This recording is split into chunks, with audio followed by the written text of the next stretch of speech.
तो टोडरमल जी ने जो कार्य किया श्रुत की भक्ति में वो बहुत अगाध है।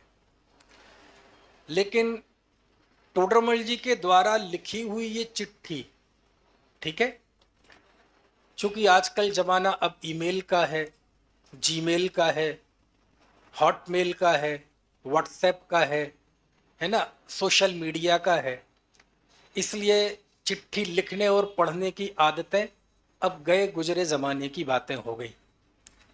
लेकिन पिछली शताब्दी तक जो लोग थे उन्हें पता है कि चिट्ठी का क्या महत्व है। अब चिट्ठी का महत्व तो नहीं रहा, अब हमारी रुचि चिट्ठे की तरफ हो गई। चिट्ठे तो आप जानते हैं? नहीं जानते। चिट्ठे मतलब कहते ना, हम इसका काला चिट्ठा बता देंगे मतलब हमारी रुचि दोषों की ओर हो गई, लोगों के व्यक्ति की जीवन में जा जाकर छींटा कशी की हो गई। लेकिन ये चिट्ठी का जमाना था और आज से लगभग 250 साल पहले चिट्ठियों का क्या महत्व रहा करता था, है ना, वो तो जब हम उस दृश्य की कल्पना करते हैं तभी समझ सकते हैं। तो टोडरमल जी ने ये चिट्ठी लिखी और ये चिट्ठी लिखी गई आज से 271 साल पहले। 271 मतलब हिंदी में बोले तो 271, ठीक है। 271 साल पहले विक्रम संवत 1811 में फाल्गुन कृष्ण पंचमी के दिन विक्रम संवत 1811 में लिखी गई। और यदि उसे हम आज की भाषा में ईसवी सन में निकालते हैं तो वो दिन आता है 15 फरवरी 1755, ठीक है, 15 फेब 1755 ये सत्र आता है। इस दिन ये चिट्ठी लिखी गई। प्रश्न, किसको लिखी गई? तो ये मुल्तान के भाइयों को लिखी गई। प्रश्न, ये मुल्तान कहाँ पर है? वर्तमान में मुल्तान पाकिस्तान में है, लेकिन उस समय ऐसा देश का बंटवारा नहीं हुआ था। उस समय तो बांग्लादेश भी भारत ही था, पाकिस्तान भी भारत ही था, अफगान भी भारत ही था। भारत एक बड़ा आर्यावर्त था, है ना, अखंड भारत था। लेकिन धीरे धीरे समय बीतता गया, विभाजन होता गया और ये कब रुकेगा पता नहीं है। तो उस अखंड भारत के समय की बात है। उस समय मुल्तान के कुछ भाइयों को ये चिट्ठी लिखी गई। लेकिन आचार्य पंडित टोडरमल जी ने जो चिट्ठी लिखी वो तो हमें उपलब्ध होती है, लेकिन मुल्तान के भाइयों ने जो चिट्ठी लिखी थी वो आज हमें उपलब्ध नहीं होती। उसका कारण क्या है कि चूंकि आपको शायद जानकारी हो, पंडित टोडरमल जी की देह जिस समय छूटी उस समय वो मोक्ष मार्ग प्रकाशक ग्रंथ लिख रहे थे। और मोक्ष मार्ग प्रकाशक ग्रंथ की वजह से तो हम जानते हैं उन्हें, लेकिन उस समय जो दुनिया में उनकी ख्याति थी वो मोक्ष मार्ग प्रकाशक की वजह से नहीं थी, क्योंकि वो तो लिख रहे थे। उस बीच में उनकी देह छूट गई। उस समय उनकी ख्याति थी गोमट सार आदि पर लिखी गई वचनिकाओं के कारण। उस समय उनकी ख्याति थी, उन्होंने लिखा ब्रह्मचारी रायमल जी ने कि उस जमाने में जयपुर में, अच्छा अभी जितने हम 100-150 लोग बैठे हैं, आप इससे 10 गुने कर दो। वर्तमान जो हम लोग बैठे हैं इसके 10 गुने कर दो, ठीक है। इतने भाई बहन पंडित टोडरमल जी के रोज की सभा में होते थे। इतने भाई बहन जयपुर में पंडित टोडरमल जी की रोज की सभा में होते थे। शिविर नहीं, रोज की 365 दिन की सभा में उनके लगभग 1000-1200 भाई बहन शास्त्र सुनते थे टोडरमल जी के मुखारबिंद से। और टोडरमल जी उसमें जिस तरह मिथ्या मान्यताओं पर, अंधविश्वासों पर, भ्रांत धारणाओं पर जमकर बरसते थे, अज्ञान के खिलाफ जब वो बरसते थे तो भली होनहार थी जिन लोगों ने पंडित टोडरमल जी के उन वचनों को सुनकर अपने अज्ञान को दूर किया। लेकिन ज्यों ज्यों व्यक्ति का यश बढ़ता है, ज्यों ज्यों व्यक्ति की यश की रश्मियां फैलती हैं सारी दुनिया में, अनेक लोग उनसे ईर्ष्यालु वृत्ति वाले, उनसे ईर्ष्या करने वाले भी पैदा हो जाते हैं। और ज्यों ज्यों उसकी लोकप्रियता बढ़ती है, उसकी शत्रुता वाले व्यक्ति, है ना, वो भी बढ़ते जाते हैं। और ऐसा ही कुचक्र हुआ कि ऐसा एक कुचक्र रचा गया कि उन्हें अंततः राजकीय दंड मिला और उन्हें मृत्यु दंड हुआ। और बताते हैं कि जब वो मोक्ष मार्ग प्रकाशक लिख रहे थे तो लिखते समय ही उनको सैनिक आए और उठाकर ले गए। तो वो एक शब्द लिख रहे थे, वो शब्द भी आधा ही रह गया। उनकी लेखन में बहुरी शब्द बार बार आता है, बहुरी बहुरी, और बहुरी छूट गया, बहु ही लिख कर रह गए और वो चले गए। कहने का आशा यह है कि यदि आप मोक्ष मार्ग प्रकाशक ग्रंथ पढ़ेंगे तो मैं ऐसा समझता हूं कि इस 2000 साल की आगम परंपरा में भगवान महावीर के बाद जब ये शास्त्र लेखन की परंपरा शुरू हुई, मिथ्यात्व पर, पर्याय मूढ़ता पर, अज्ञानता पर, अंधविश्वासों पर, शिथिलाचार पर प्रहार करने वाला सबसे उत्कृष्ट कोई ग्रंथ यदि है तो वो मोक्ष मार्ग प्रकाशक है, जिसके रचयिता पंडित टोडरमल जी हैं। समझ में आया?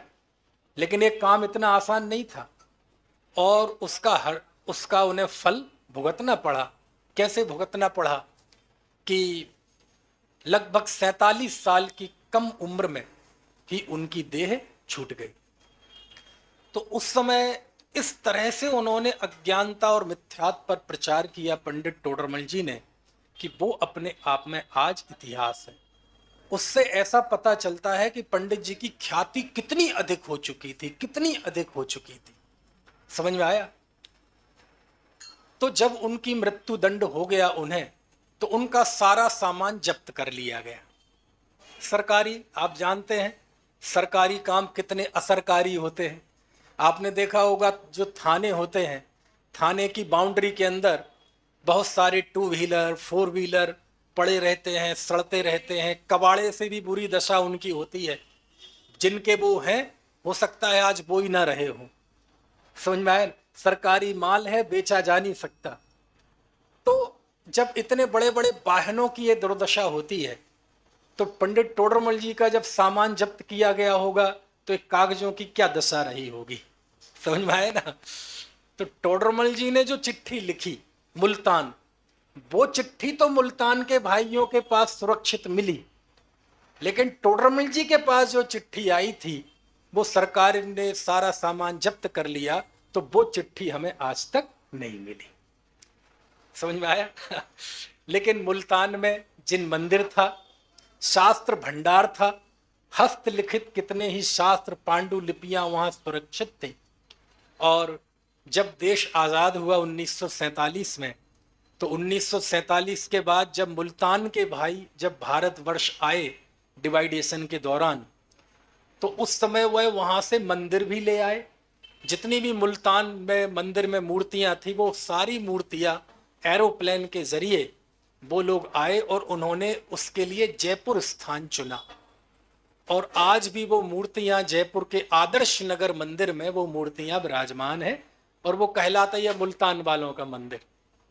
और जब वो मूर्तियां लाए तो उस दौरान वहां का शास्त्र भंडार भी लाए, और उस शास्त्र भंडार में ये पंडित टोडरमल जी के द्वारा लिखी हुई चिट्ठी भी है। समझ में आया ना? और फिर डिवाइडेशन के बाद वो चिट्ठी भारतवर्ष में आ गई, और वो आज जयपुर में ये चिट्ठी आज सुरक्षित है, आज से 271 साल पहले लिखी हुई। लेकिन टोडरमल जी ने जो चिट्ठी आई थी वो आज उपलब्ध नहीं है।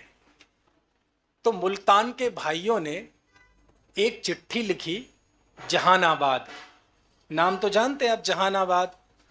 वो जहानाबाद ऐसी जगह पे है आज, लगभग है तो भारतवर्ष में, लेकिन लगभग पाकिस्तान जैसा समझो आप। जहानाबाद के भाइयों को कुछ चिट्ठी लिखी और उसमें कुछ शंकाएं थी, कुछ प्रश्न थे। लेकिन जहानाबाद के भाइयों को शायद ऐसा लगा कि इसमें जितने गहरे प्रश्न हैं, इसका जवाब तो जयपुर के महापंडित टोडरमल जी ही दे सकते हैं। तो उन्होंने किसी जरिए वो चिट्ठी जयपुर भेजी और फिर जयपुर में पंडित टोडरमल जी ने वो चिट्ठी पढ़ी और उसमें जो प्रश्न थे उन प्रश्नों के समाधान उन्होंने लिख के भेजे। और वो जो समाधान लिख के भेजे उसी को हम क्या कहते हैं, रहस्यपूर्ण चिट्ठी। आजादी से पहले चौथे दशक में सूरत से ये चिट्ठी प्रकाशित हुई थी और उस समय इसका नाम था आध्यात्मिक पत्रिका। क्या नाम था? आध्यात्मिक पत्रिका। रहस्यपूर्ण चिट्ठी इसका कब नाम पड़ गया पता नहीं है, जब भी मुझे पता चलेगा मैं आपको बता दूंगा। ठीक है, लेकिन आज दुनिया में इसकी ख्याति है रहस्यपूर्ण चिट्ठी नाम से। ठीक है, ये आपको थोड़ा सा परिचय आपको रहस्यपूर्ण चिट्ठी का मिल गया। तो अब हम जरा सीधे पढ़ते हैं इस रहस्यपूर्ण चिट्ठी को। रहस्यपूर्ण चिट्ठी में मुख्य रूप से कुछ प्रश्न पूछे गए हैं और उन प्रश्नों का सीधा संबंध आत्मानुभूति से है। मुख्य प्रश्न, आत्मा का अनुभव प्रत्यक्ष होता है कि परोक्ष होता है? आत्मा का जब अनुभव होता है तो उसमें मन और इंद्रिय की क्या भूमिका रहती है? कोई ज्ञानी जीव जब सविकल्प से निर्विकल्प होता है, सामायिक आदि दशा में बैठता है और आत्मा का अनुभव करता है, तो उसकी प्रोसीजर क्या है, उसकी मेथड क्या है? समझ में आया? ये कुछ महत्वपूर्ण प्रश्न इस रहस्यपूर्ण चिट्ठी में है। समझ, क्योंकि नाम ही क्या है इसका, रहस्यपूर्ण चिट्ठी। अब वो बात अलग है कि हमारे मन में रहस्य शब्द की जो इमेज है वो थोड़ी कुछ इस तरह की बन गई है कि रहस्य मतलब बहुत कोई गुप्त बात। हर गांव हर शहर के बाहर एक खंडहर होता है। समझ में आया?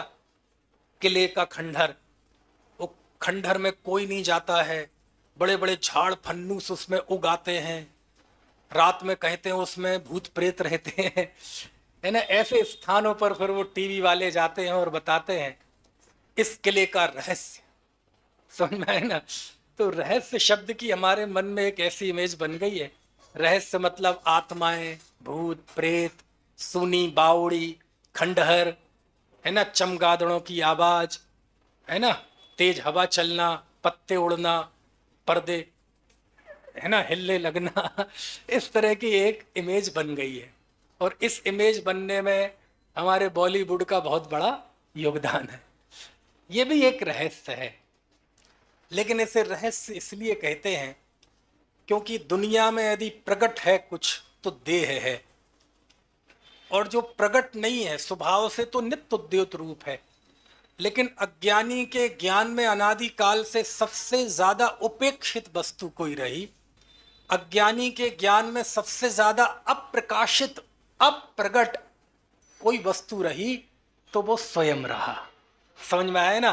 भगवान आत्मा सबसे ज्यादा अप्रगट रहा, इसलिए हाजरा हजूर होते हुए भी, स्वयं बना बनाया परमात्मा होते हुए भी, अज्ञानी के लिए सबसे बड़ा रहस्य क्या है?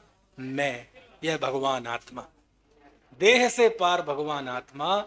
इसलिए इसी की चर्चा होने के कारण इस चिट्ठी का नाम क्या है? रहस्यपूर्ण चिट्ठी।